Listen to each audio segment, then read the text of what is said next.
Um, Welcome everyone to episode 554 of AI Brief. I'm your main host, Amin, and I'm here with my co-host, Leah. Hi, everyone. I am super excited to jump into today's updates. Because today we're doing a deep dive into a really monumental shift. Like we're watching AI completely graduate from just being a conversational chatbot into an actual autonomous doer. Oh, absolutely. It is a huge transition. We are seeing it take actions across scientific research, creative media, and even literally taking over the physical keyboards on our desks.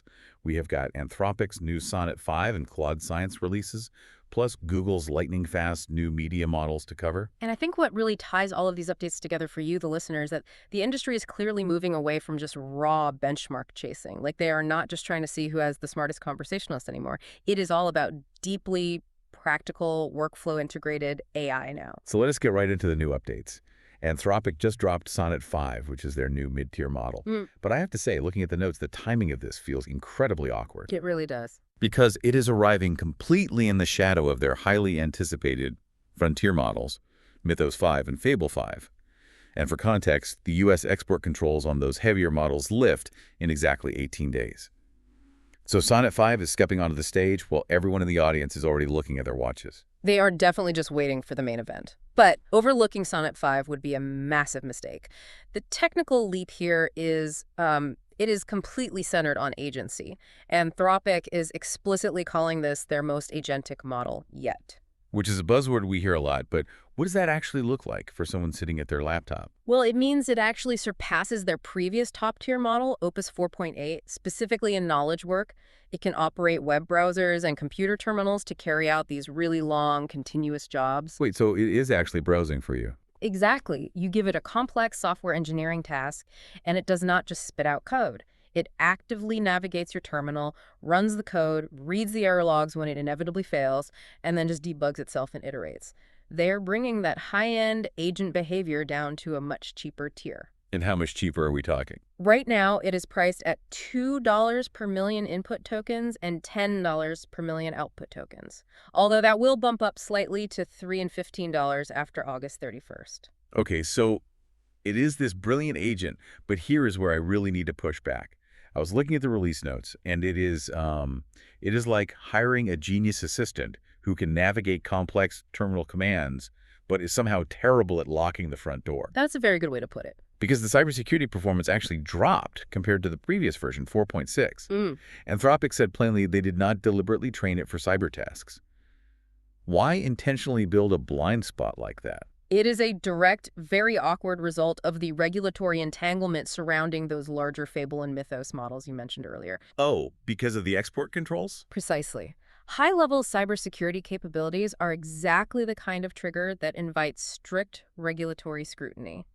By deliberately skipping that specific training for Sonnet 5, they intentionally keep its capabilities below that regulatory threshold. That makes perfect sense. Right. They basically lobotomize the cyber skills so they can push out a highly capable reasoning agent without getting stalled by all that red tape. It is just regulatory maneuvering disguised as a benchmark regression.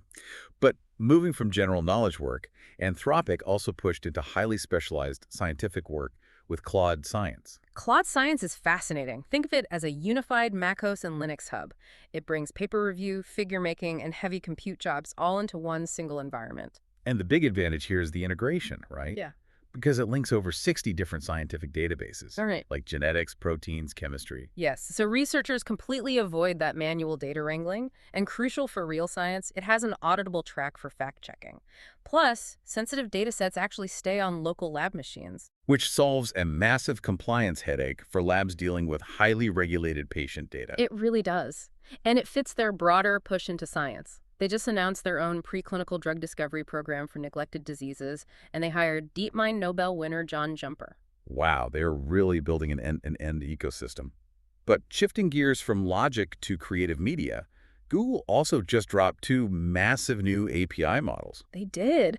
Google rolled out Nano Banana 2 Lite and Gemini OmniFlash. And Nano Banana 2 Lite is all about raw speed, right? Pure velocity and budget. It generates a high-res image in just 4 seconds for about 3.4 cents per image.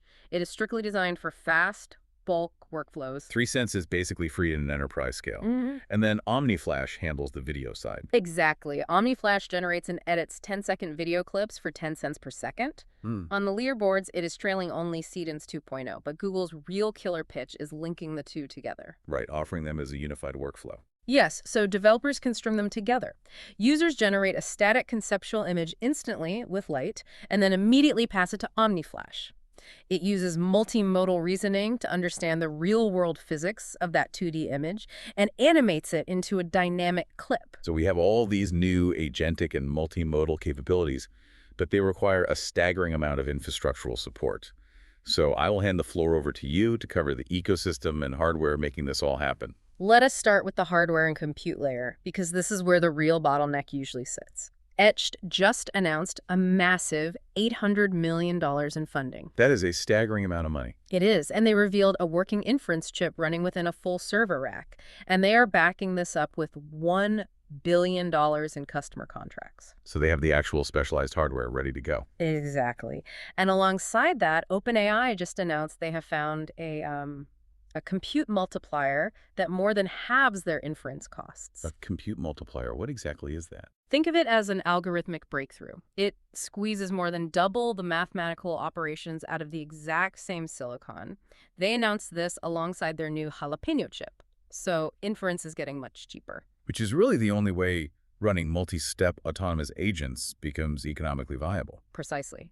Now, moving to the ecosystem layer, AWS is committing $1 billion to a new forward-deployed engineering organization. Wait, what does forward deployed mean in this context? They are actually embedding thousands of human engineers directly inside their customers' teams. The goal is to help them build these agentic AI systems because, enterprise environments are incredibly messy. Oh, wow. So you literally need humans to build the pipes before the AI can flow through them? Exactly. And to help with that integration, X just rolled out a hosted MCP server. Oh, the Model Context Protocol, that standardized universal translator plug. Yes. This allows external tools like Grok, Claude, and coding assistants like Cursor to natively read and act directly on the X platform via the API. They do not have to clumsily scrape the website anymore. That is going to make building agents so much smoother. It definitely will. And finally, looking at the interface layer, a company called Acti launched what they call an agentic keyboard for iOS and Android. I saw this. It physically swaps out your standard phone keyboard, right? Yes. It is a Gemini-powered agent. It reads your screen and understands the context of whatever app you are currently looking at and takes actions directly inside it. That is wild. And the physical barrier is collapsing, too. OpenAI is teasing a new hardware collaboration with WorkLouder for July 15th, which everyone believes is a physical codex keyboard for your desk. It is a fascinating through line. The barrier between artificial intelligence and our physical devices is just completely collapsing. I mean, we are seeing it digitally with Acti's screen reading keyboard and physically with OpenAI's new hardware. Yeah. The AI is becoming the interface. Exactly. And you do not need to wait for massive enterprise rollouts to leverage this shift. Let us run through the trending tools you can use right now. We obviously have Claude Sonnet 5 for automating complex browser tasks and terminal jobs on a tight budget. That is a must-have for developers. Then we have Gemini OmniFlash, which is perfect for creators and marketers who need fast reasoned video edits at scale. And Claude Science for researchers needing to unify 60-plus databases securely on local machines. Keeping sensitive data local is such a game changer for labs. Absolutely. Then there is Longcat 2.0 by Makeyuan. This is fascinating. It is an open coding model specifically trained on Chinese chips. That geopolitical resilience is really interesting to watch, giving developers a decoupled alternative. For sure. On the productivity side, there is Lemon. This is for users wanting to draft text 12 times faster using just their voice in literally any app. And Bono, which is wild. Founders can talk for 10 minutes and instantly get a week's worth of structured blog posts and social content. 10 minutes of talking for a week of content is just incredible leverage. It really is. For the non-technical crowd, SnapBlock allows anyone to build functional websites and apps in minutes without writing a single line of code. No-code platforms are getting so incredibly powerful. And for team organization, Notion AI is upgrading. Project managers can now run AI agents directly inside their existing Notion workspaces.